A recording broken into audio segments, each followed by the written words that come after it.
Alrighty then, on today's episode of the Cryptoverse livestream.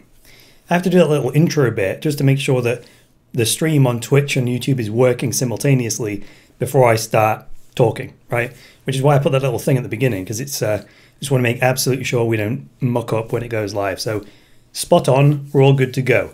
So we are now simultaneously streaming on Twitch. It's Twitch/the Cryptoverse, I believe. Twitch.tv/the Cryptoverse. And we actually have some people in the Twitch chat for the first time ever. So let me just say hello to them. Hello. I think the one subscriber that has subscribed on Twitch has joined us in the Twitch live stream. And of course, Josh is with us. Nice. YouTube chat getting busy as ever. The YouTube chat actually comes through to my dashboard, streaming dashboard, so it's easier. I think there's a way of getting it all to come into one, but I'm working on it. So welcome to this week's live stream. It is 8 PM London time on Friday the 7th of September 2018. I'm your host, Chris Coney, the founder, host of the Cryptoverse, which is usually your regular dose of news and commentary on Bitcoin, cryptocurrencies, and blockchains. Hopefully you've seen some of my content before. If not, then please subscribe and check it out. Ever improving, as I say, Kaizen. So this is like the weekly, casual. Oh, hello, Master of Vibration. I like that. I like that username. We've just got a new subscriber. Welcome, Master of Vibration. Master of Vibration. Yeah, nice. Like it. So we'll explain all the new streaming features in just a second here, but yeah, the weekly live stream is like the casual. It's the casual, people who like longer form content. Last week I did the stream at 11 AM London time, which it's really difficult, right? It's really difficult to get the timing right for different people in different time zones. So I thought maybe 8 PM on a Friday night for the Brits, like end of the working week, if you've got a job and so on, you could chill out with some decent interactive educational content instead of just slump in front of the TV, right? So we can try that. And also, a few people in the US have said it's, but like Carlos is saying this time is better. Lee's right there. Hi, Chris. Good for me. Kids are in bed. See what I'm saying? That's what I'm talking about, right? So we're going to go through some news and bits and bobs. We've got a guest coming in this week. I really don't like doing interviews because they're so time consuming to pre-record and then edit and upload and so on. So I'm going to integrate them into the live stream, basically. So we've got a guy from the Kowala project, which is a stablecoin. Again, it's not sponsored, right? I just find this interesting. And he's going to call in and talk to us about it. So they say a stablecoin thing. Kowala.tech if you want to start reading up on it. I'm going to call him in about 25 minutes. He's going to be lurking on Skype. We'll patch him in, talk to him for 10-15 minutes so you can throw some questions in there if you want. And then we'll kick him out. So that's what we're going to do. You can also call into the show if you wish. All you have to do is add the Cryptoverse on Skype. Type a little message in to say what you want to talk about, and then I will maybe call you on the air. We had one guy call in last week. Everyone else was too chicken, but someone did call in and asked for some strategies about how to get cash flowing staking coins. So I threw that all out there. Hello, Crypto Yoda. That's excellent. So I talked about the guest coming in at 8:30, so 24 minutes. Need to be prudent, pertinent, punctual, all of those things. Get him sorted, get him out. So we have some new streaming features this week. You may notice, some visual elements added to the live stream this week. So we've got the fancy layout as normal, right? With the chat above, and then, donation addresses over there, and then screen share. So when I visit various websites and so on. But normally it was just this video feed, right? But I thought, let's add some stuff. So the chat is there, right? This is the tip jar, okay? So if you do a super chat or someone subscribes or something, you'll see like coins, metal coins roll off into the tip jar. It's actually like a whiskey tumbler. We'll see if that works as the stream goes on. This is Jamie Dimon, the founder and CEO of JP Morgan, and he is today's stream boss, okay? Let me see if this works. Boss. Stream boss. So here's his health bar. This is his health bar. So the goal is to kill the stream boss by the end of the stream. And the way you kill the stream boss is by knocking his life points down.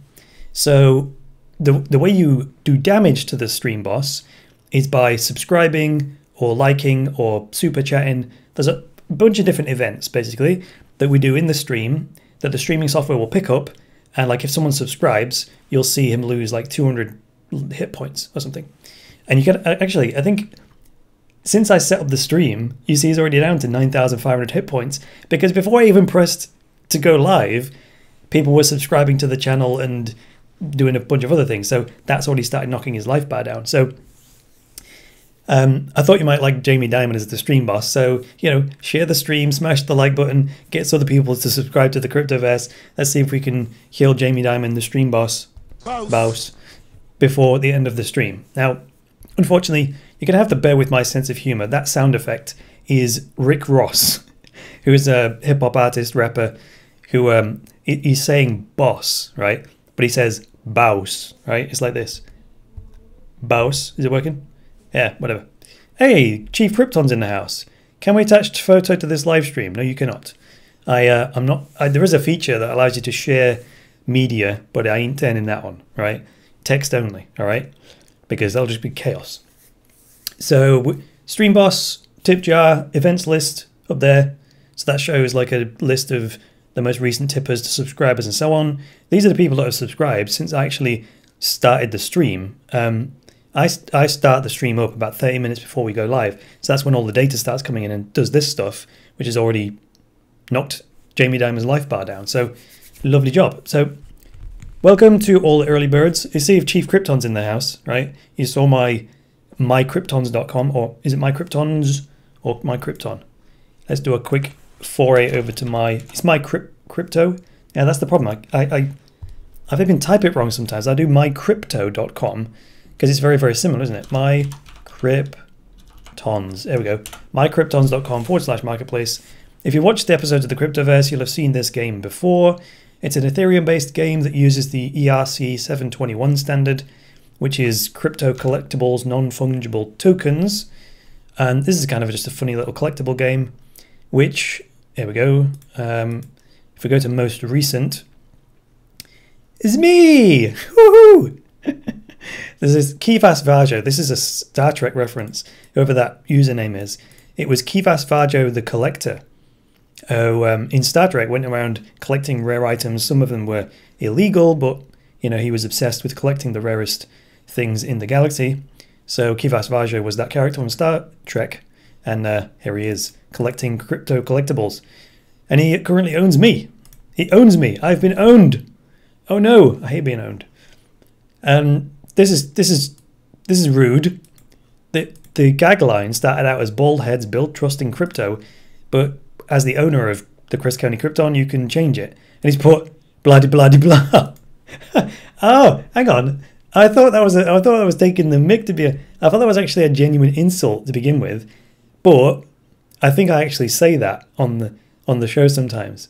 Blah de blah de blah. I think I do actually say. Didn't actually realise that. It's just that's one of my mannerisms, I suppose. That's so funny. Yes, I've just done I've got it, Mr. Chief Krypton. Got it. I flipped it. So anyway, if you want to buy me, you can buy me if you want. The current price is 1.15 Ether. Oh my goodness. And I've already been bought and sold 6 times, starting off at 0.0125. And that was only 2 days ago. So there we go. Nice. Nice to be immortalized on the Ethereum blockchain. Beautiful stuff. And it's nice to see Chief Krypton in the house as well. Lovely. Right then. I've got some various news stories to talk about. We're going to call Eland, I believe is the way you pronounce his name. We'll have to ask him that, because pronouncing someone's name wrong is rude, right? People call me Chris Coney all the time, but there's only one O in Chris Coney, so I don't know how you can get that wrong. How could EOS kill Google? Well, we'll talk about that later.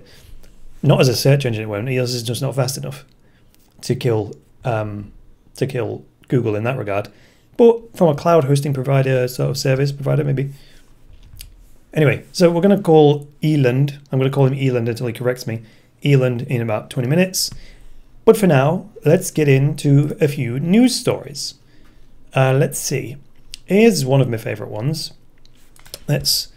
How about Bentley, Bugatti, and Rolls-Royce announced they're going to start accepting payment in Bitcoin.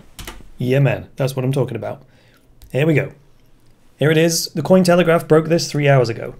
So it's a very short article. Luxury automobile retailer Post Oak Motorcars, I mean, who calls them motorcars, is reportedly the first Rolls-Royce, Bentley, and Bugatti dealership in the United States to accept Bitcoin Cash as a payment method, according to official press release.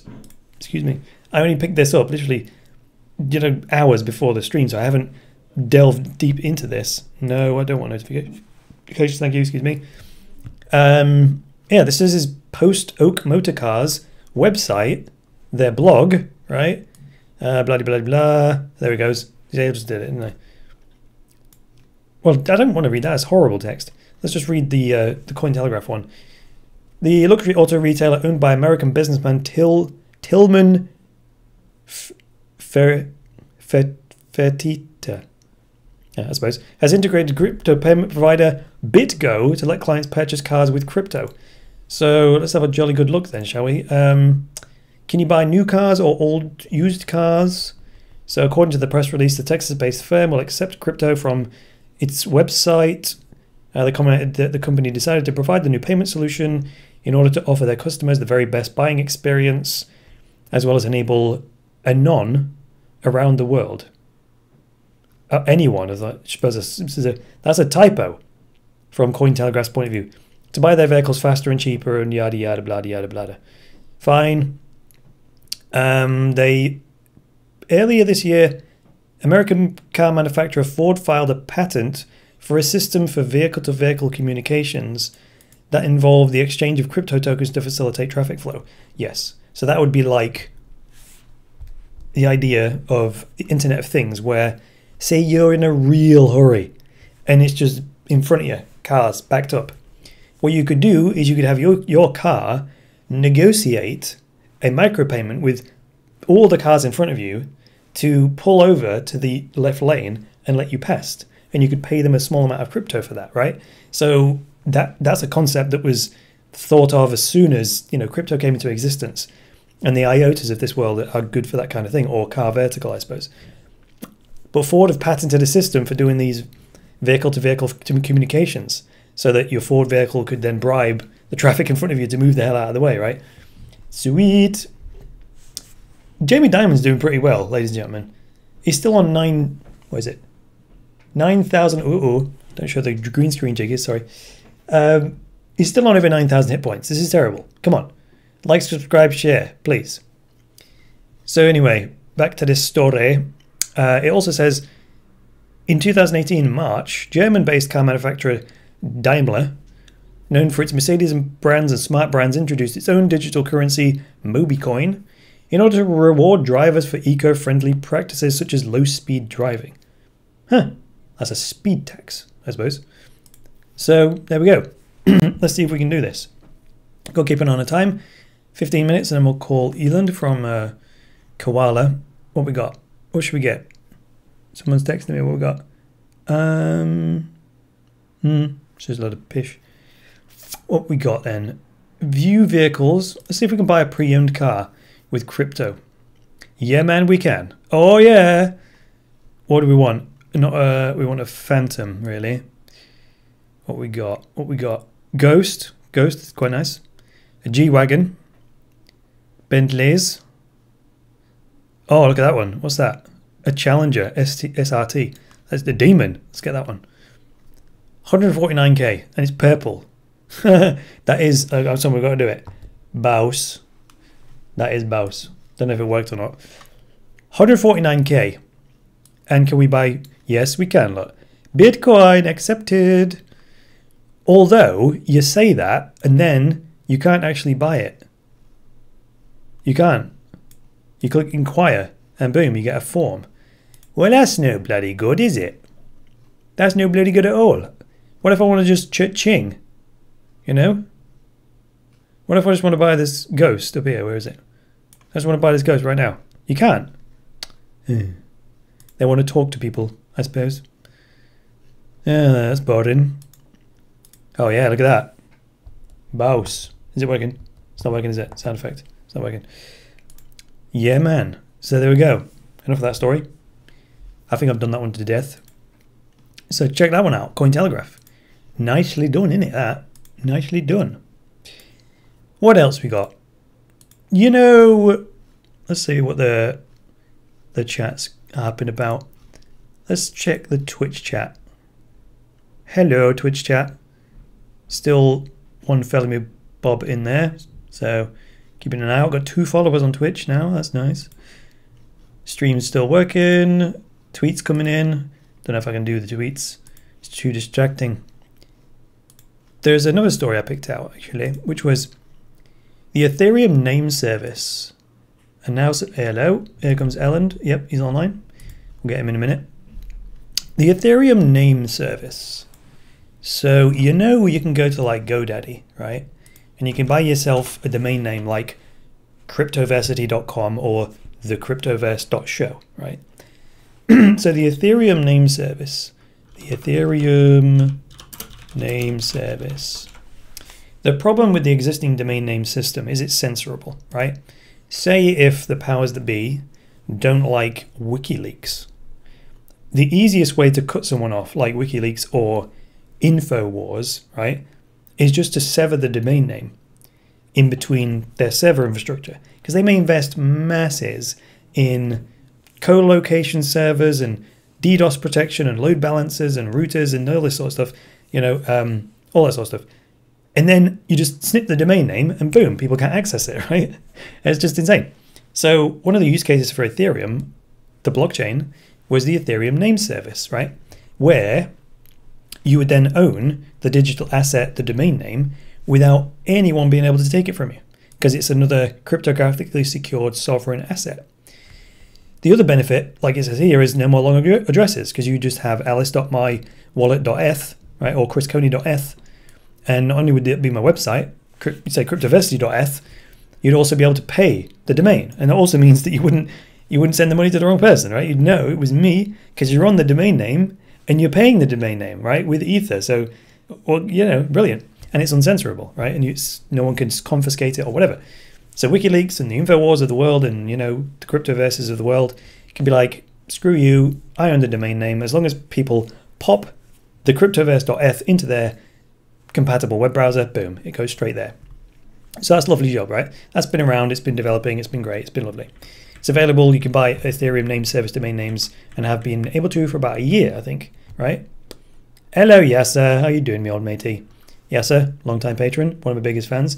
Oh, yes, indeed, we've got some new subscribers. What we've got?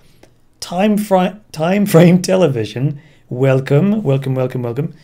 Nice, I think you just smacked Jamie Dimon there. What we got? Ooh, 9,300 hit points. Lovely stuff. We've also got Willie 92 wins. 92 wins. Do you play CSGO? 92 wins for Willie. Welcome to you. Thanks very much for subscribing and knocking Jamie Dimon down that bit further. We'll see. I mean, I put quite a lot of hit points on there. Come on. You got to be sharing, liking, subscribing, people. All you in the chat better be subscribed already, because, you know, we need to knock this guy. Need to knock him out.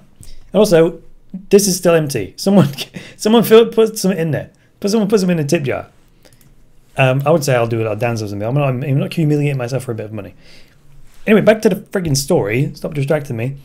The story is that top-level domain names are starting to become available on the Ethereum Name Service. So it says here, like, the announcement implies that anyone who currently owns a .xyz domain, regardless of the DNS registrar they purchased it from, will now be able to claim the identical name in the ENS mainnet. So what they mean by regardless of the DNS registrar is, like, I mentioned GoDaddy, right? But GoDaddy is just a retailer of the domain names. In any given country, there's a centralized, usually government-sanctioned organization like ICANN or Nominet in the UK, I believe it is. They maintain the central database for, say, all the .uk domain names. So they are the last call. They're the last word. They control the ledger basically as to which domain names have been registered and who owns them, right? But they're a centralized entity, which means they could just, turn a domain name off, disconnect it, give it to someone else. Censorable, right? Because it's not really your asset if someone else controls the ledger. So Nominet sit there, and then there's a ton of companies in the UK like GoDaddy, 123reg, EasySpace. They then front end sell the registrations and then tell Nominet who owns it, who's been transferred the ownership, and blah, blah, blah. But of course, that's a middleman, that's a centralized database. Brilliant use case for disintermediating it with a blockchain. And that's what the Ethereum Name Service is supposed to be for. So despite whether someone registered the Cryptoverse.show, say, at GoDaddy or EasySpace or wherever, you can now register it with the Ethereum Name Service, apparently. Again, this is another story I only found a couple of hours ago. So I'm talking to you about it just as I'm sort of reading the article. That's the format of the live stream, I suppose. It's very impromptu, unscripted, and yada yada. GiakQ says, Crypto Yoda, Ethereum is... Oh, addressing Crypto Yoda. Ethereum is no longer a competing blockchain thanks to projects like EOS. I'm biased. Carlos says the Twitch URL is not in the YouTube description. It's not, is it? Sorry. All right. I'll sort that out next time. I will sort that out. Just checking the stats. It's fine.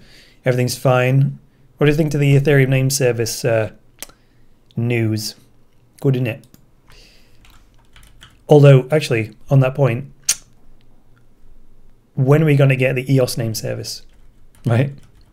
That would be pretty cool.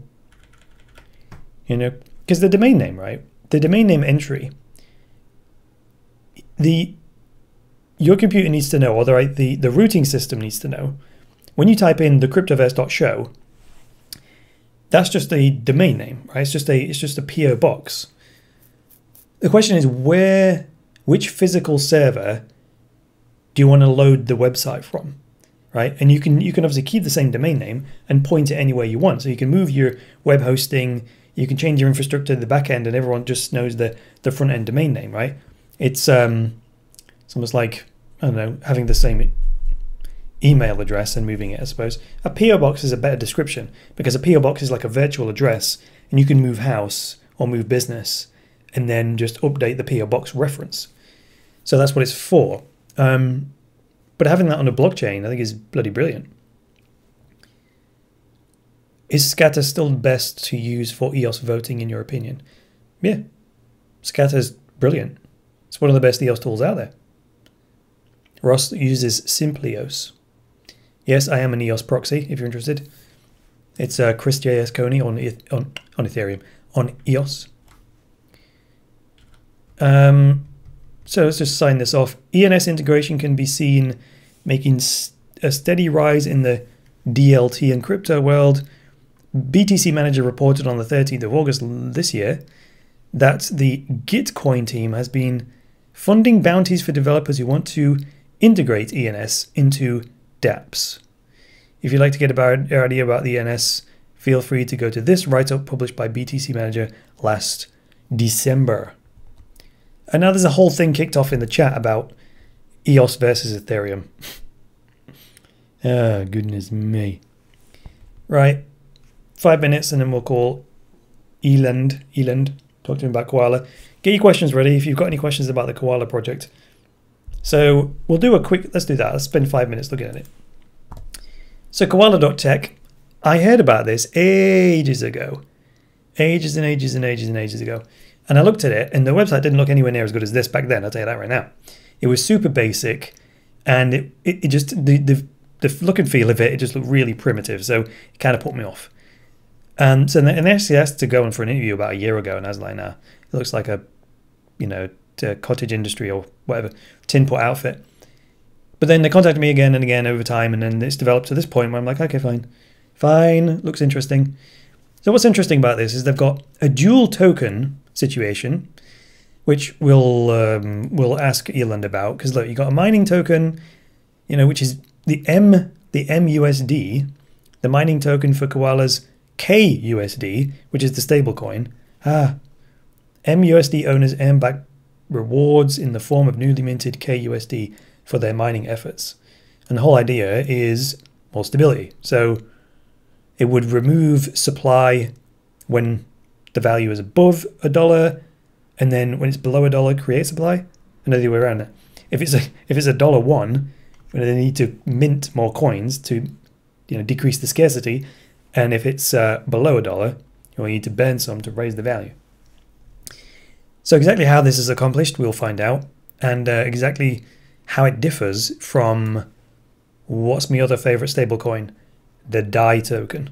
That's going to be one of my questions. Yes. Is the gas in Kowala called eucalyptus? Is that a joke? Uvus, 23 Uvus, always ready in the live stream with a gag. Is the gas in Kowala called eucalyptus?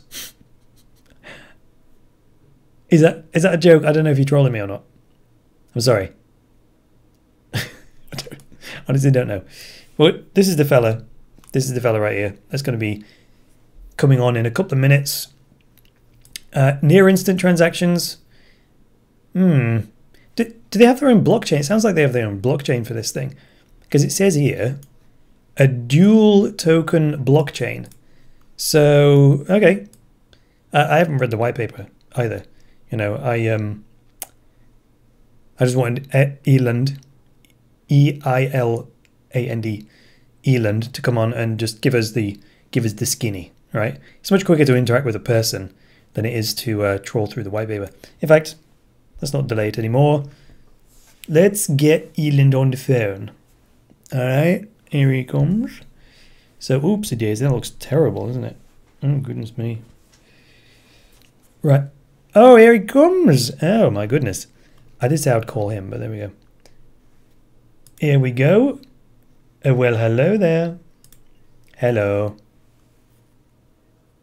Yes, I can hear you just fine. Can you hear me?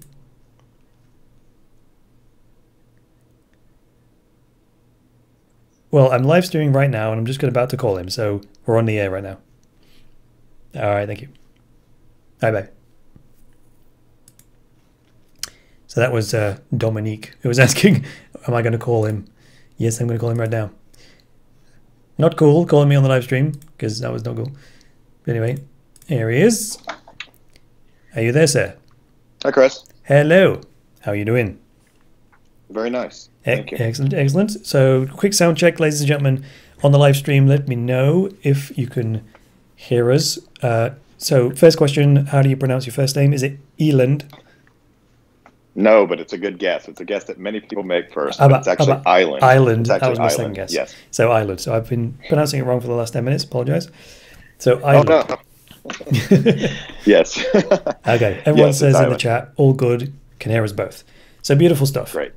So we've got a small window of time here to talk about Kowala. I don't know if you heard me talking on the stream just a second ago that I came across this project maybe a year ago, and I didn't really think much of it at the time, but you've improved the branding, the look and feel, and the website, and all the descriptions no end since then. So I thought, right, let's have a chat. And the stablecoin thing is it's a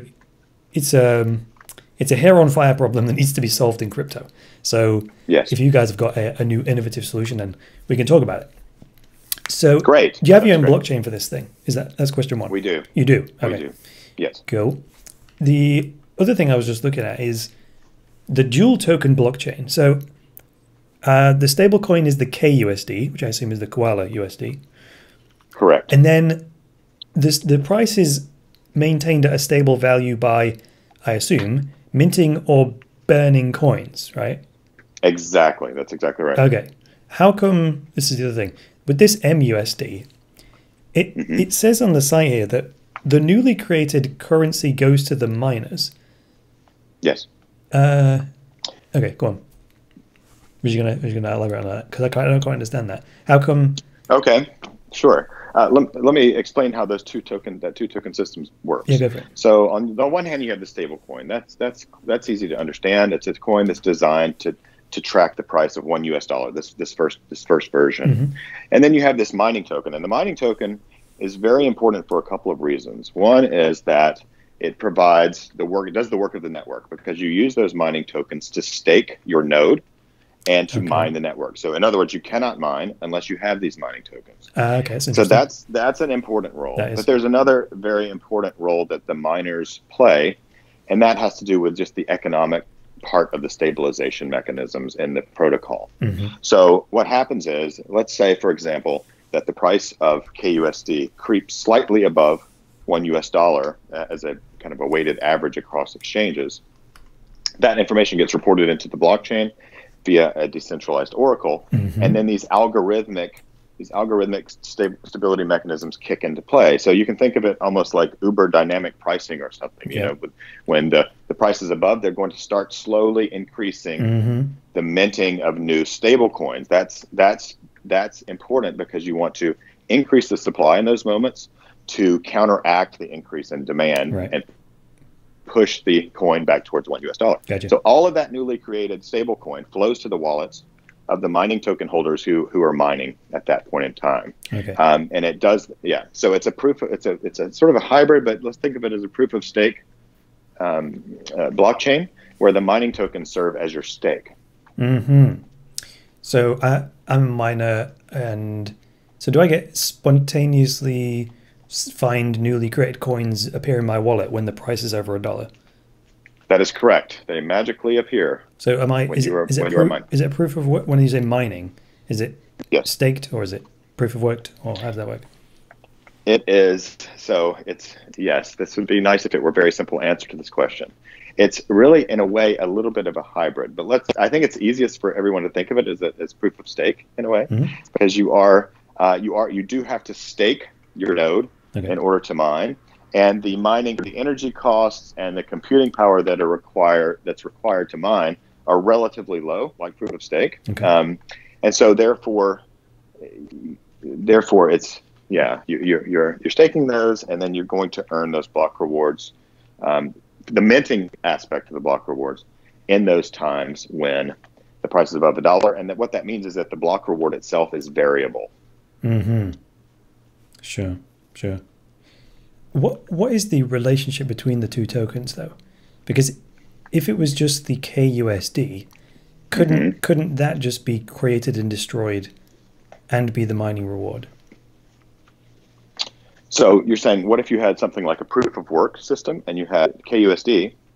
Is that what you mean? Or if you use KUSD to actually stick your node? Yeah. Why? What's the benefit of having the two tokens? Yeah, so I think that the benefit of having the two tokens is that you split out. So we think this is one of the major weaknesses with Bitcoin in a certain way, or Ether, or many tokens, and that is they're asking Bitcoin to do too many things. You're asking it to both be sort of a means of payment and also the speculative asset at the same time. And those are different. We think that's not wise. What that produces is a very volatile asset and kind of a poor payment token. So this is our solution to break those functions into two so that they're very clear and distinct requirements and needs and so forth, and their incentives are different for each of the tokens. So you could think of the mining tokens almost as an ownership in this robotic mint, this kind of robotic Federal Reserve that will control its money supply over time. And you buy that token to mine, but also you buy it because if you feel that the demand for this stable coin is going to increase over the next period of time, then of course you stand to benefit from that increase in the money supply. So this is our particular solution, but it goes back to this idea of splitting apart these functions in order to get everything that you want. Another key piece of this, and this particular consensus protocol, which is it's a derivation of the Tendermint protocol. It results in a blockchain, which, by the way, is a heavily modified fork of the Ethereum code base. But one that's very, very fast right now. So this is already in mainnet at this point, and we have 1 second block times. And our best estimates based on the testnet that we just finished up is we think we're around 7,000 transactions per second. Pretty good. At this point in time. So with that, you have the beginnings of kind of an enterprise-grade blockchain, one that's very, very fast, and also, because of the staking mechanism, very inexpensive in terms of transaction fees. Mm-hmm. So just to give you an idea, to send at this point in time, and these are subject to change as we finish up our final testing. But right now, you're talking about paying mere basis points to send any amount of transaction. I'm not talking about basis points as a percentage of the transaction value, but rather a set fee of less than a penny in order to send any amount of money into anywhere in the world in under 1 second. Okay, and the miners earn the fees as well. I'm sorry? Do the miners earn those fees? They do. That's another source of block rewards, yes. Okay, so that's also why I was going to ask, how does the MUSD acquire value? Well, it acquires value because that's how you get the mining rewards, right? So, and the fees. So that's why someone would want to hold the MUSD. That is correct. And got it. So then you separate out the speculative asset part of it. Yep. Right. So now you have the MUSD mining token becomes a token with a free floating value. Mm-hmm. It's got this revenue stream component, mm-hmm. and then an investor or an enthusiast could decide, hey, here's what I value that at, and the marketplace will decide, this is what I think the earnings will be from that token over time if I mine it, and therefore I'm willing to pay X amount for it at this point in time based on what I expect in the future. That's very so interesting. we think this is really important as well, because with so many tokens in the marketplace right now, you're speculating based on a white paper or a potential future market or even a potential future network or product that hasn't been built yet. Mm-hmm. And so that leads to lots of wild fluctuation. So we think that this model also gives investors who want to own tokens like these mining tokens at least some clarity, like you might have with a piece of real estate or something, or some sort of dividend paying equity, what you can expect in earnings, and so you actually have something to use to value the token. Gotcha. Someone in the live stream chat says, can they mine it yet? Not yet. We just went into the first phase of mainnet. Okay. And what will happen next, Ledger, as you may have seen, announced KUSD and MUSD, the KUSD in particular, is the first stablecoin to be supported by the Ledger devices. So Beautiful. Very soon we will start to assign tokens to miners for this next test period of mainnet. And only after that is complete will you then start to see KUSD on exchanges. Okay. And then the mining and minting will commence with that beta version of mainnet. Interesting. Is mining, is it resource intensive? Can like anybody theoretically be a miner in this? Yes. So it is not resource intensive. Right now, we estimate that you could spin up an instance on AWS or something, or some kind of cloud provider, mm-hmm. and mine for $35 a month, effectively. Gotcha. So this is one of the beauties, as everyone knows, about proof of stake style consensus protocols. Gotcha. Multiple people are asking the same question. Is there a pre-mine? A pre-mine of what? So that's the question, because we have the two tokens. So let me answer. On KUSD, there is a very small pre-mine of KUSD, because in order to kick off the stability mechanisms, you need a little bit of KUSD on the exchange. But this is the current plan for this is for that to be less than $10,000 across all those exchanges. Oh, okay. So and then we also plan on destroying the same amount of KUSD that is mined over by our project over time. So in effect, you need very, very small amount of the stable coin in order to kickstart the stability mechanisms. Now, the mining tokens, those are pre-mined, and is a set number of mining tokens. It's 2 to the 30th power, which is slightly over 1 billion. Mm-hmm. Right. So that's fixed. That is fixed, yes. Okay. Very interesting. So someone's asked another question in the chat, which I think I can answer. The question is collateral locked to create the stablecoin? The answer to that is no, right? The answer to that is absolutely no. Right. And that's very, very important question, and a very, very important differentiator between our model and the models of, say, Maker. I was going to say that was the one I'd compare it to, if any. Yes. So that's intellectually, their model is very beautiful to me, and I appreciate it. But it's complex as well. It's very, very complex, and so we've tried to steer clear of complexity and make it very simple. You know, it either makes more, our protocol makes more money, or it burns money. Period. So it's minting and burning based on scarcity, right, or not, or exactly, right? Yes.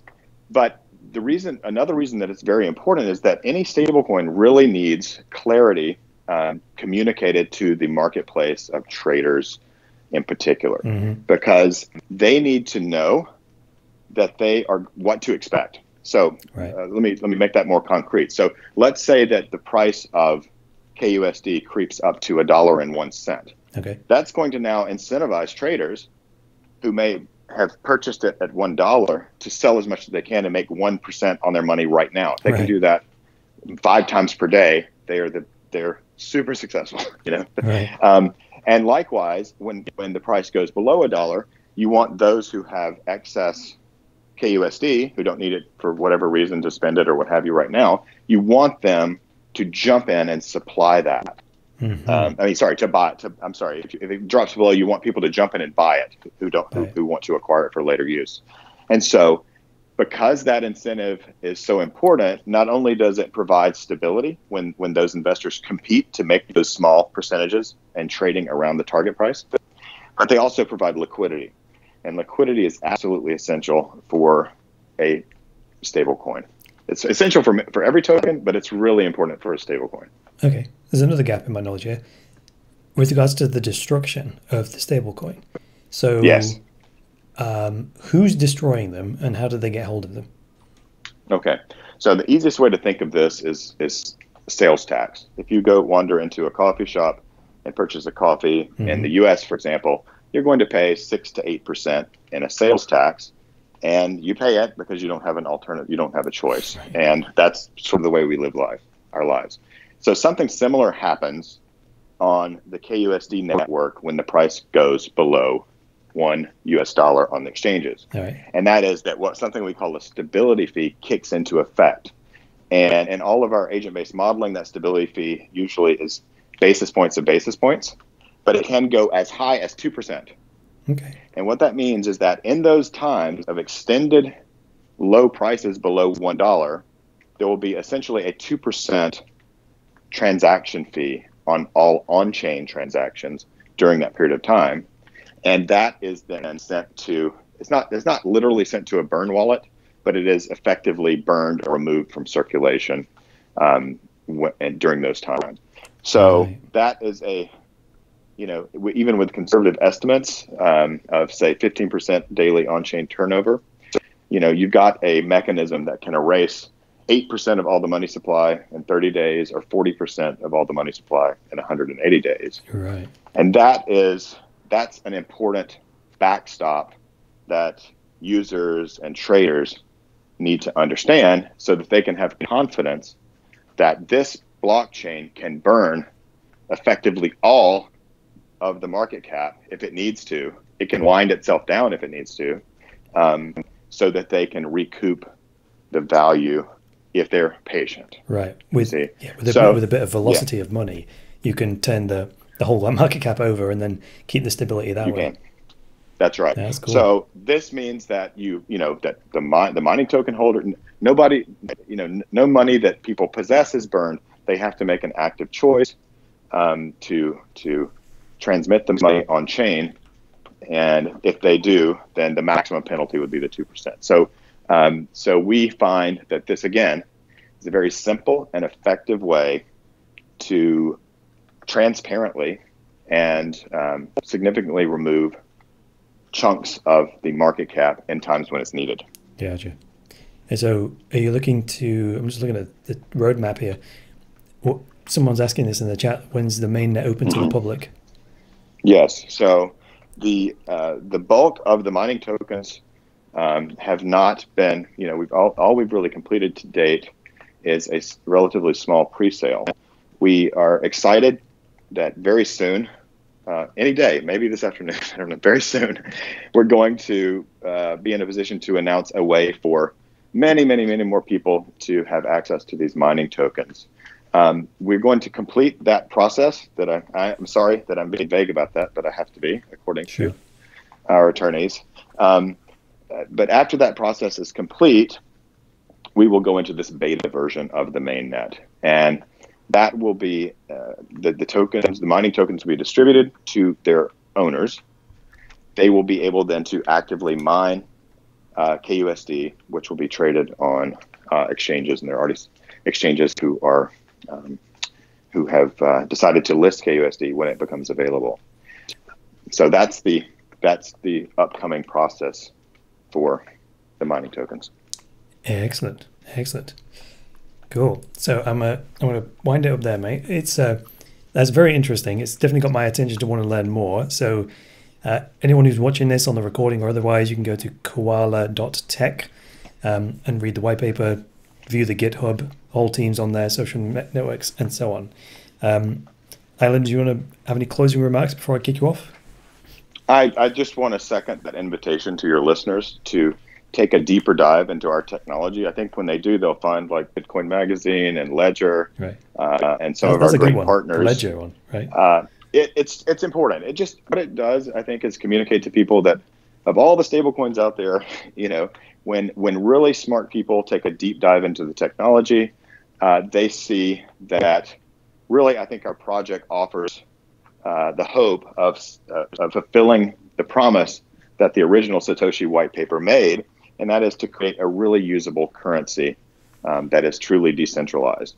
That's what we're up to, and we want to do that to put it and to get it into the hands not just of traders, but essentially and importantly for our marketplace and industry as a whole, into the hands of everyday people who use it for day-to-day transactions. So I also invite them to follow us on Telegram and to stay tuned, because there's some really interesting announcements that are coming up in the coming few weeks that not only talk about how we're going to get the ownership of the network into more people's hands, but also some really exciting partnerships in countries like Mexico that will give access to tens of millions of customers who are already using certain payment platforms that KUSD will be integrated into. So these are very exciting times, and we invite them all to follow us and to join us and interact with us. Excellent. Well, Island, I've enjoyed talking to you today, so thanks very much for being on the show. Thank you. Take care, mate. Have a great day. Bye now. Bye-bye. Bye. He's gone. Right. So someone asked in the live stream chat, can we get verification from Ledger about the doodah? Well, what you could have done is what I just did while Island was winding up there, which is went to the Ledger website, clicked on crypto assets, scrolled down to this section where it says KUSD right there in the list of currencies that the Ledger supports. Is right there, right? Kowala, KUSD. And what's the two ticks? The first two columns are ticked. Ledger Nano S and the Ledger Blue. Bada bing, bada boom. I've lost it. There. Boom.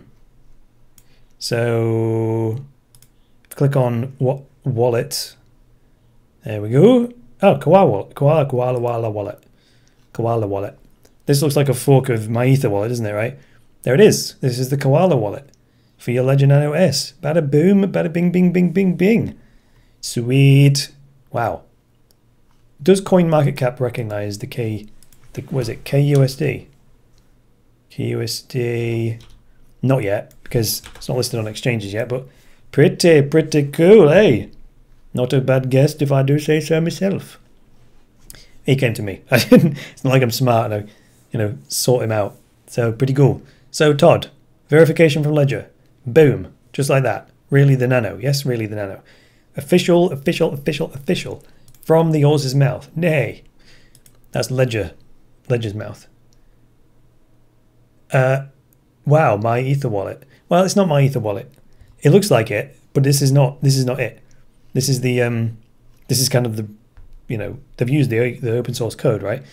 Haven't used it since EOS released. I suppose. Well, no, because you can still use it for Ethereum based tokens and whatnot. Although actually, the reason I still might use my Ether wallet is because it supports the digital bitbox. Oopsie, my Ether wallet. So check it out. If I go my Ether wallet, when you go here, digital bitbox, right? But far superior is the mycrypto.com. Unfortunately, it doesn't support the digital bitbox, even though this version is just so much better. You know, so much better. You know what I'm saying? Todd says Ether's let me down. What did it do? Kowala is the first stablecoin on Ledger, actually. Yeah, check out the crypto briefing article on it. Yeah, it's a pretty good idea, isn't it? What are my favorite stablecoin techs? Stablecoin tech-wise, do I use any? Well, I use the BitUSD on the BitShares network. I also like the DAI, the Maker DAI, which is pretty boss. Let's see if we can play a boss. Boss. It's not working, is it? Can you hear the boss? Because it doesn't look like it's coming up on my equalizer.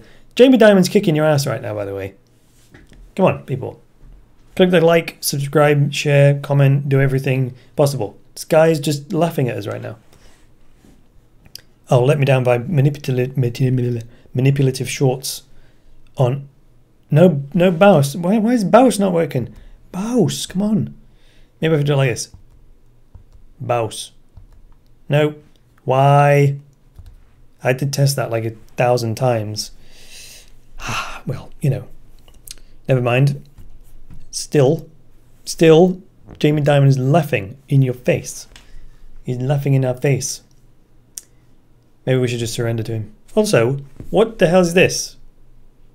What is this? I have no drink. Someone give me a drink. What should we do next? We gotta look at Bitcoin price because, see this? You know, like on the show, I was telling my patrons about this earlier on. Boo to you, Jamie. Jangly's massive. So you know, this 15th of September was supposed to be the cycle high. It looks like we got it 10 days early. Pretty bearish sign. We might now be going down to test 6,000/5,800. So that's a early cycle high. Like the floating cup effect. Well, you're supposed to be putting money in it.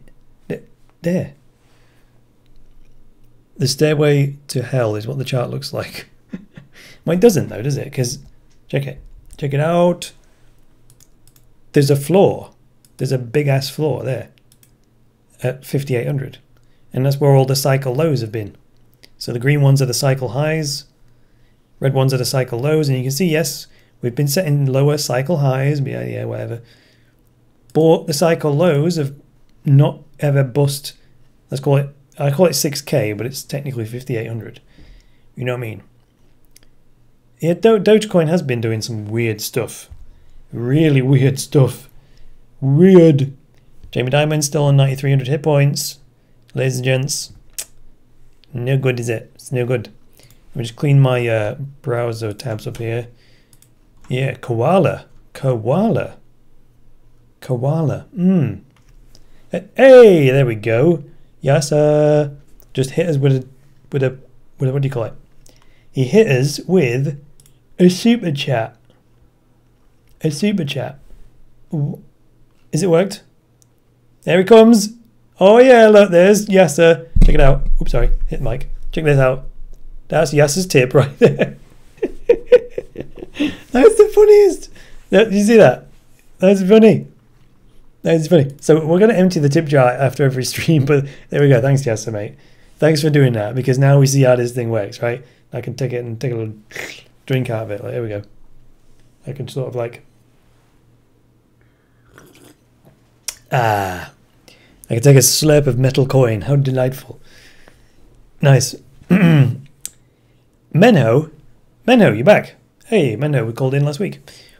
Wanted to pick your brain on which crypto will get mostly adopted like ETH was used a lot for ICOs. Well, EOS obviously is my pick for that because it's just, you know, it's just easy to develop on, and it's got the scaling in it, and it's the user friendliness. Actually, even Steam though is just absolutely mental good, because if you think about it, Steam has something over EOS in the sense that you don't actually need any software, right, to access it. So check it out. Let's go to Steam, right? If we go to Steam, you can access this just with a web browser with no special software whatsoever. If I send you ETH, will it show up in the tip jar? Unfortunately not. My streaming software is still a bit mainstream, so doesn't recognize cryptos yet. Once I've got more resources and and so on, I can get that technically integrated. It would be cool, though, wouldn't it? At the minute, none of my crypto tips show up. Jangalese rolls a 12, critical hit. What was that? Is that Jamie Dimon taking a beating right now? Oh, look at that! Oh my goodness! See, the tips really give him a beating. They do. I think I've put it on. I think I've put it on the most hit points you can deal is if you do a tip. So cheers, Jangalese. That was £2. That's Squid 99 from Yasser. Thanks, mate, for that. And also, look, now we're filling up. Now we're filling up. Well, yes, he did. Well, yeah, someone's just said, the guest said that partnered with Ledger, that's not equal to partnership if it's just supported. Yeah, cheers, Jangalese. That was cool, mate. So, yeah, that's good. That's better. It's just like, go and beat him. Beat him. Beat him. If we can't beat Jamie Dimon on a stream, there's no hope. There's just no hope for us. I mean, I can't think of anyone you'd hate more, right? So, go on. Give him a bit. Wrong way. Beat him! I can't actually see him because he's not actually there, is he? Right? He's only on the stream.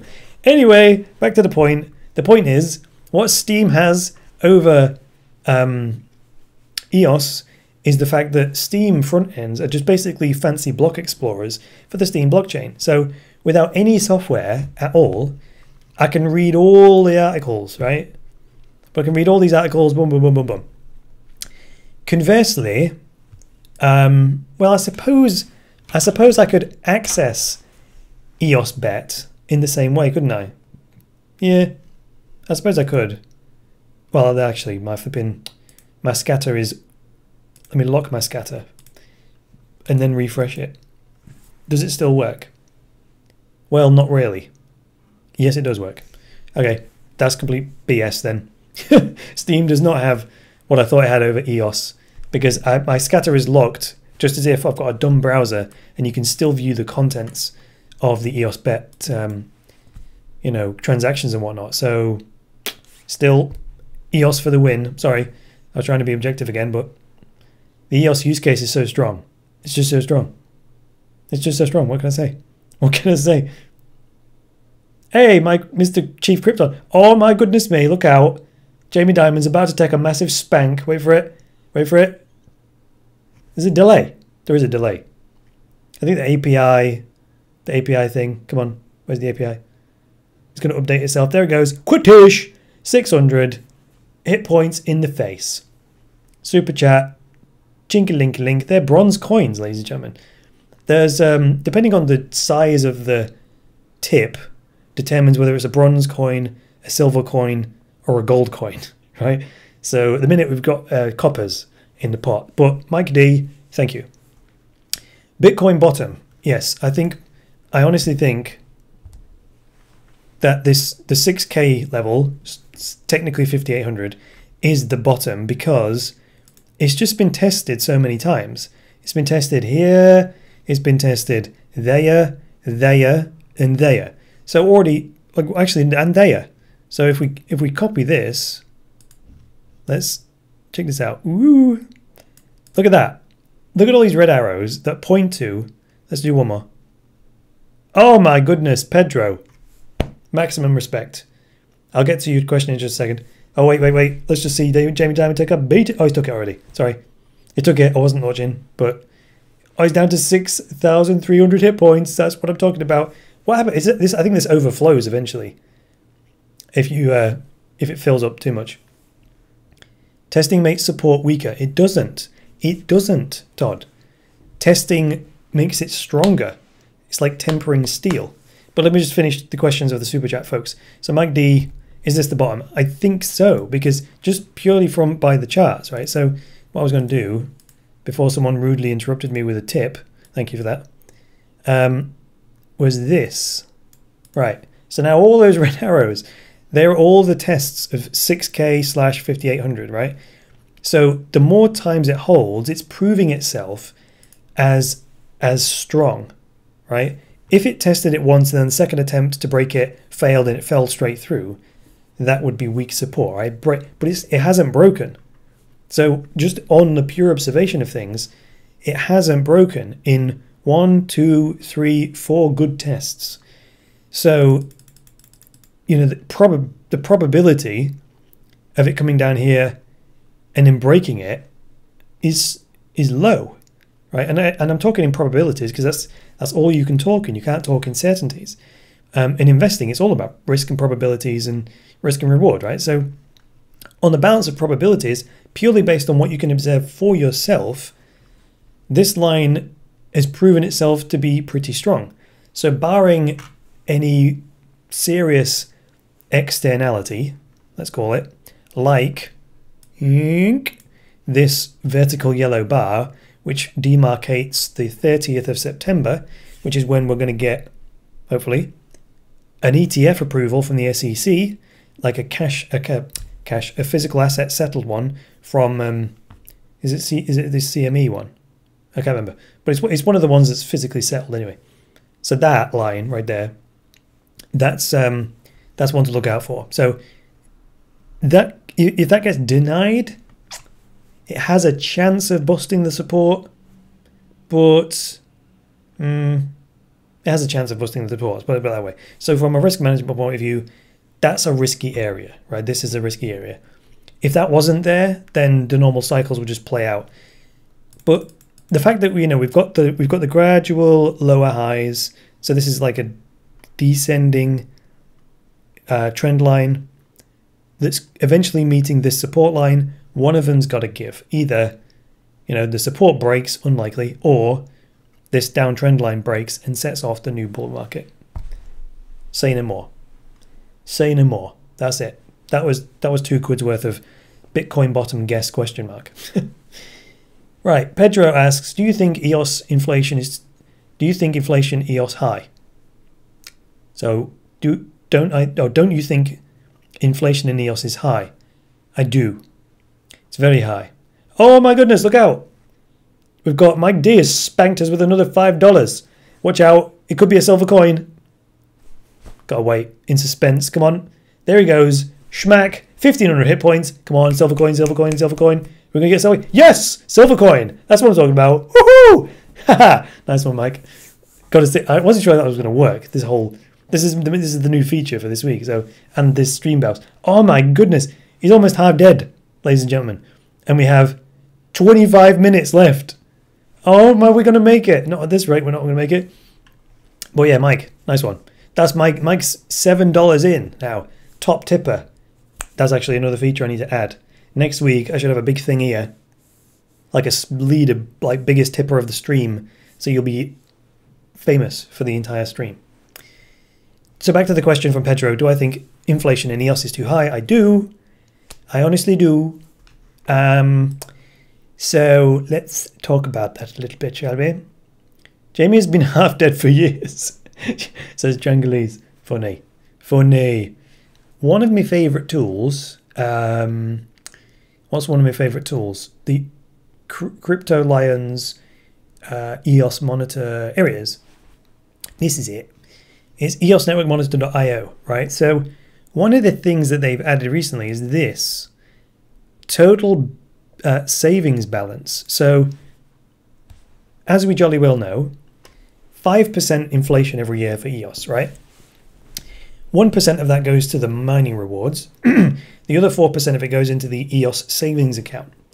What that's supposed to be for is the worker proposal system, like the Dash-style treasury, where token holders can vote on where that money gets spent. The system isn't up yet, so this money's just piling up in a savings account. And right now, you can look at this up at any time you wish just by going to eosnetworkmonitor.io. 9.17 million EOS. Okay, so let's go to cryptos in USD. So let's call it $5 an EOS, right? $5 an EOS. Let's get a Windows calculator on the go here. Well, let's do it properly. $5.06 an EOS multiplied by 9,173,864. $46 million. $46 million is sat there that's been created out of inflation, waiting to be spent, but can't currently be spent because we token holders have nowhere to vote because the software isn't ready. But it will be. So is that too much? Is that too much? EOS has only been up and running a mere months, and there's already $46 million of EOS has been put into the, created and put into the savings account. Sounds like a lot, but not when you compare it to a $4.6 billion market cap, which is a mere 1%, a mere 1% of the market cap. It is in a few short months though, so the short answer to the question is, do I think that EOS inflation is too high? I honestly do. Yeah. I do. Twitch chat has a question. Chris, have you tried storing EOS with your Ledger Nano S? Well, the bloody username is in bloody bright yellow green. The pad user. So the pad user asks, have I tried storing EOS with my Ledger Nano S? The answer to that question is yes. I did it with the Fairy wallet. So, do I have the Fairy wallet in my browser bookmarks? Browser bookmarks. Yes, I do. So over to the... Oh, hello. There's already a new version out. So it's you might be able to read that on the stream, but it's github.com/TARASSH/fairy-wallet/releases. So this is the software you need for a Ledger Nano S to be able to store EOS. All right, that's it. Now it will generate a new private key and a public key on the device itself. But if you don't already have an EOS account, you have to pay to have one created. It's like $6, and that goes through one of the exchanges or the new version. It says fixed for Windows 10. Good, because when I quit using it, it kept crashing. It just kept freezing up. Now someone's been a massive troll. USSR hotline is just we communists are great. Great. We're great. What do I think about the EOS Rex situation? I think it's fabulous. It seems Dan is not in favor of the worker proposal system, but UBI. Oh, Universal Basic Income.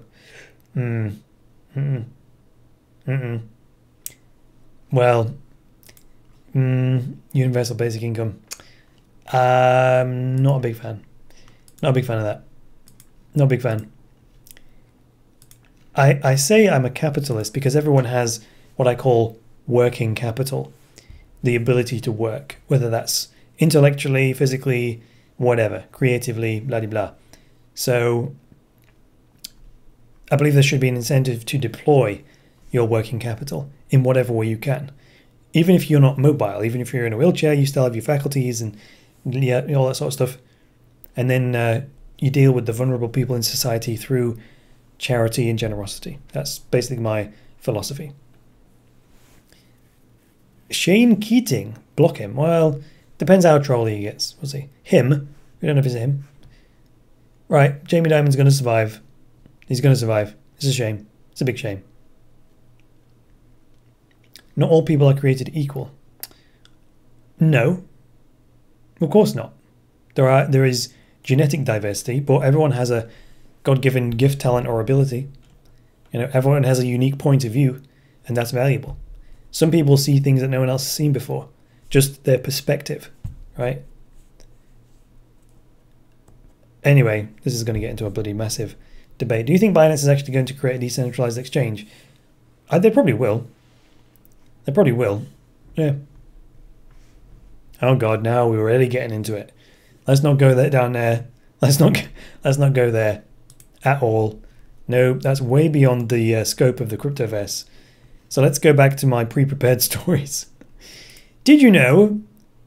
Come on, we've got like 18 minutes of the stream left. I've done it again. This guy's gonna survive. Let's see if I can.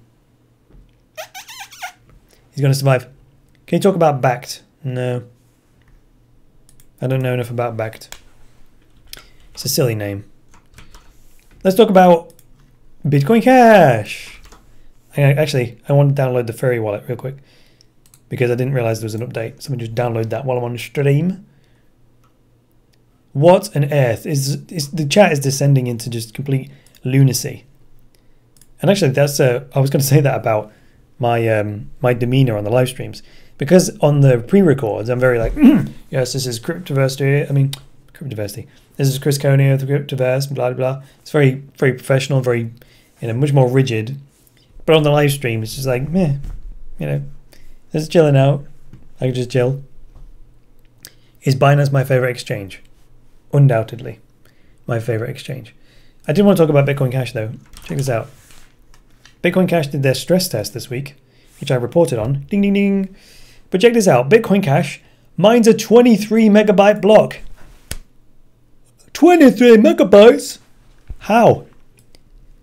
So check this out. It says Raspberry Pis may well be burning, but the nodes still keep on running as Bitcoin Cash mines the biggest block anyone's ever seen. Amazing Bitcoin Cash still has it's number 4 in market cap. Sorry, I thought you were going to say 4 billion. Anyway, the biggest block ever on a public blockchain ever.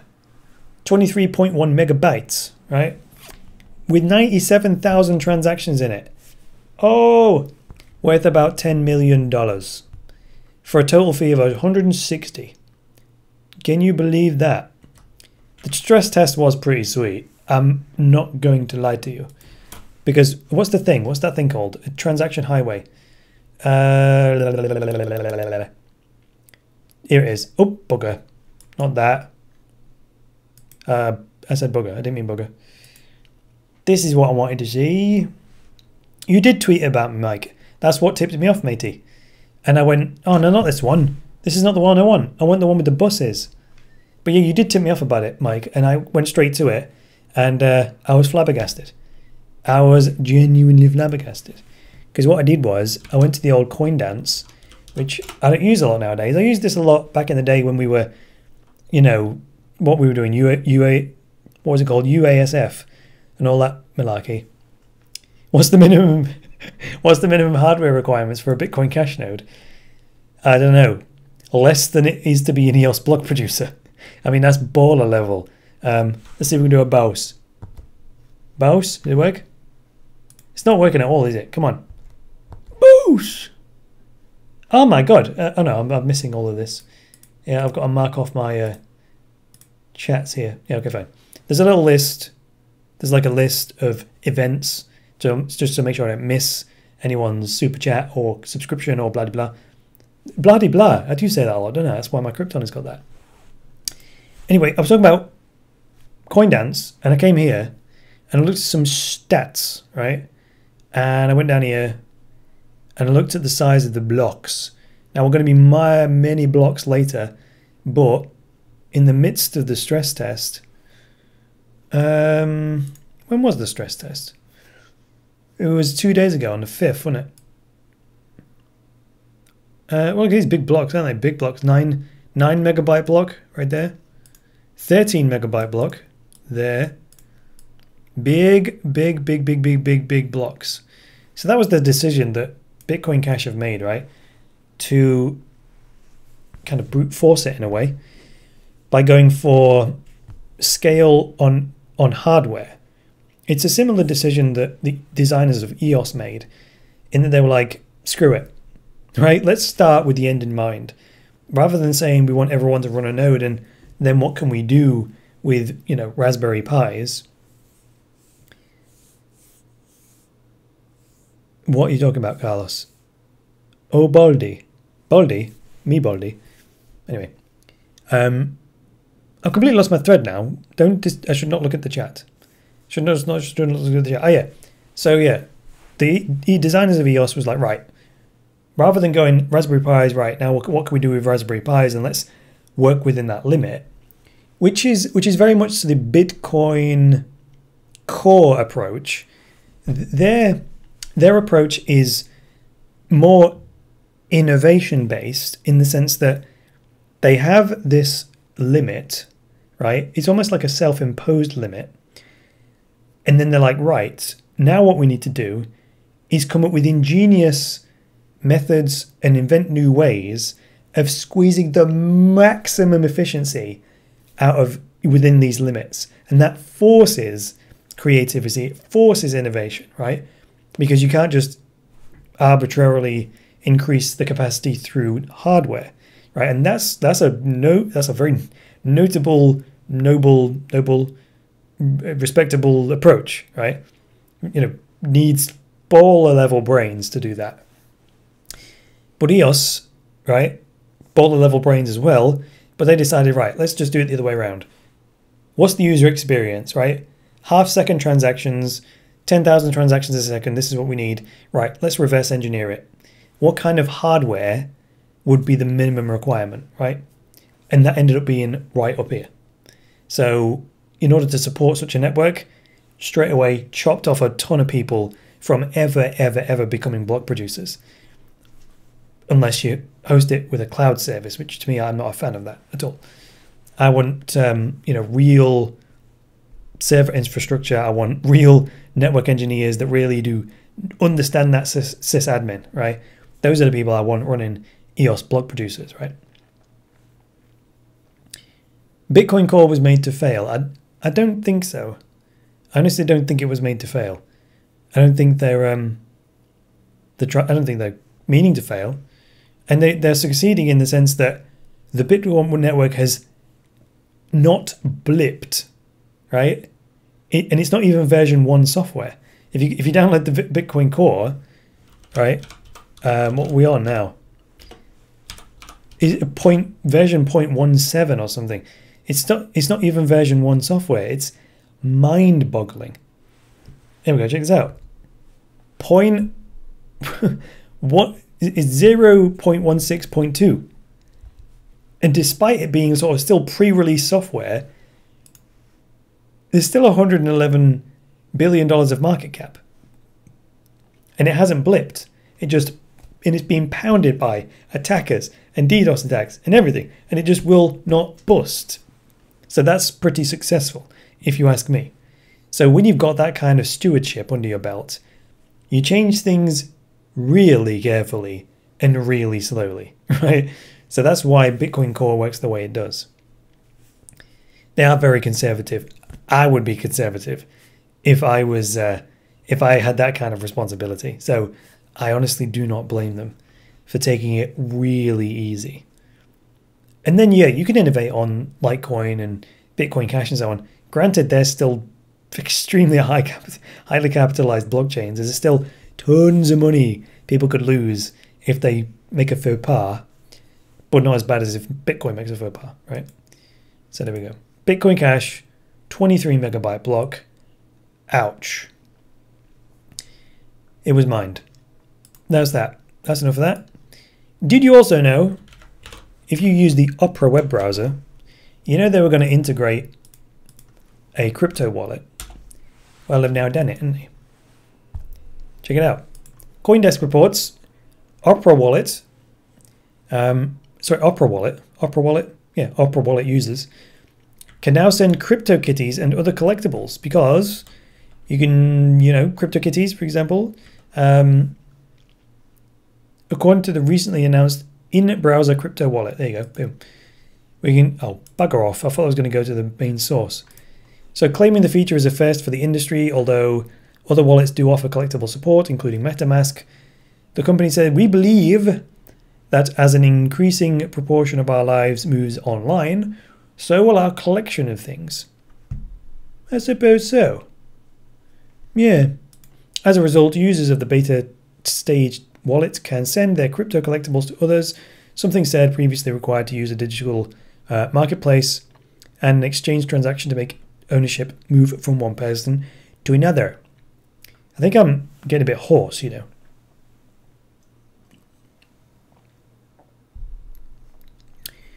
The Opera team said it believes the crypto collectibles trend is just getting started, and that as the tech develops and becomes more user-friendly, online services such as games will increasingly move towards adoption.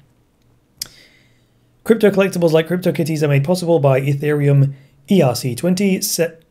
ERC20, that's just such a habit. Ethereum ERC 721 non-fungible tokens, which that crypto collectible by Krypton is, right? So that allows you to do specific attributes that may differ from one token to another, like Aragorn, the character, with specific, power, toughness, equipment, swords, whatever. In the post, Opera said it also sees a use case for non-fungible tokens in the unlocking access to content space. Yeah, I suppose so. I haven't really thought about that. Also announced today, Opera is expanding its private beta of wallet users to move users to more users via an online sign-up process rather than a private beta. Yeah, pretty good. And then finally, the wallet will soon provide transaction notifications, with the firm saying it will monitor users' transactions and inform them of the status when they're completed. I suppose they'll also inform us when they're confirmed. Pretty good, if you ask me. Opera also has a built-in VPN. Ouch, kabibble. That's pretty baller. Oh, I wish the mouse would work. Mouse. Would you get off? Come on, let's see if we can make this work. Why is it not working? Off. On. Both. Hide source when playback ends. Restart playback Both. when the source becomes active. Okay, it's fine. It might work now. Let's try it. Bouse. Nope. I'll just have to do it myself then. Anyway, you heard it. Hey, nice one. It's a bit random though, isn't it? So, Opera browser. Let's see if we can download it. Oh, 5 minutes left of the stream. Jamie Dimon is going to win Stream Boss. Jamie Dimon's going to win. Sorry about that. Sorry. We are all losers. Back to the point now. Opera. Do they mention the crypto wallet on the main website? Let's see. Not really. There's the beta version right there, right? Beta browser Opera boom. Preview features planned and blah blah. Do they mention it here at all? Rather than reading the web page, I could just search for it, I suppose. The word wallet does not appear on that page anywhere. Ah, that's boring. That's really boring. Beta browser. Nope. Oh well. Whatever. I'm looking forward to the day that altcoins no longer care if Bitcoin is up or down. That's a long way off, to be perfectly honest with you. Bitcoin is still that, it's like the index, That's the whole market is waiting for Bitcoin to move up. Because Bitcoin's the safe haven, right? And then once Bitcoin decisively moves and confidence returns to the market, then people will get greedy and then they'll trade into altcoins to try and beat Bitcoin, right? You know what I mean? Well, I was just going to say something else then. What else was I going to... Oh yeah, the Brave browser thing. So Brave. Did I tweet this out? I think I tweeted this out. They've got a beta version. You can download a beta version of the completely overhauled. There's a completely brand new version of the Brave browser. Brave browser beta dev version. Here we go. Dev builds. Here it is. Yeah, man. Feeling adventurous? So this is brave.com/download-dev. So this is the completely overhauled new interface, full support for Chrome extensions version of the Brave browser. But it is a developer's version, so you can download it from me if you want. I'm going to download it. Screw it. Let's download it. I'm downloading it right now. You can't see the file download box, but it popped up, trust me. I'm not going to install it on the stream just in case anything horrendously horrible happens, which would not be funny. Why isn't Tether a safe haven? Well, it is in terms of its price stability, but it's risky because we don't know if it's backed, do we? We don't know if it's backed. I have an itchy conspiracy feeling about Tether, Mike D says. Yeah, I don't know. I'm wary. I'm wary with the whole Tether situation. Are you not wary? I'm just so wary. I'm just so wary. Oh my goodness, it's 9:30. It's 9:29. So we need to start winding it up. Marty's like, fractional reserve. Sorry. Oh, goodness me. Oh, I need to take a drink. Fractional reserve. Well, I'm sorry to say, Jamie Dimon survived today's round of Stream Boss. That's very, very sad. It's very sad. Very sad. Because he's going to heal up next week. That's tragic. He's going to heal up. So when we start the new stream, he's going to reset back to 10,000 hit points. That's just terrible. That's terrible unless someone smacks us with like a 50 quid donation at the last minute. Go on, someone. Do it. Do it. That would be funny. But anyway, how do I wind this up? I'm not quite sure. Thank you very much for joining me today, guys. Let's do this. Is this going to work? Yes, it is. Oh, no, you can see the microphone. Oh, no. Oh, no. Oh, that's absolutely terrible. But anyway, now I'll do the outro from here. Screw that. That's terrible. I'll do it from here. Thanks for joining me on the stream this week, guys. If you liked it, hit the like button. If you disliked it, do nothing. If you're listening to this on the recording or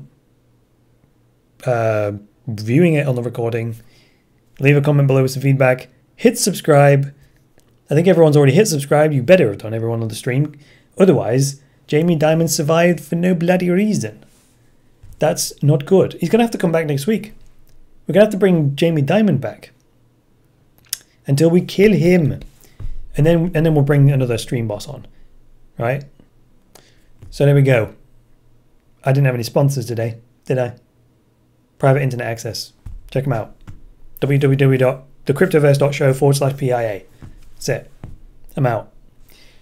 All right. Let me know if this timing was good. I'm buggered. I'm completely knackered. How do I outro this? I've got it. I'm going now. Gonna go eat some food. Thanks for the pickle, Tom. Actually, fancy a pickle right now. Until next time, guys. It's me, Chris Coney, saying bye for now.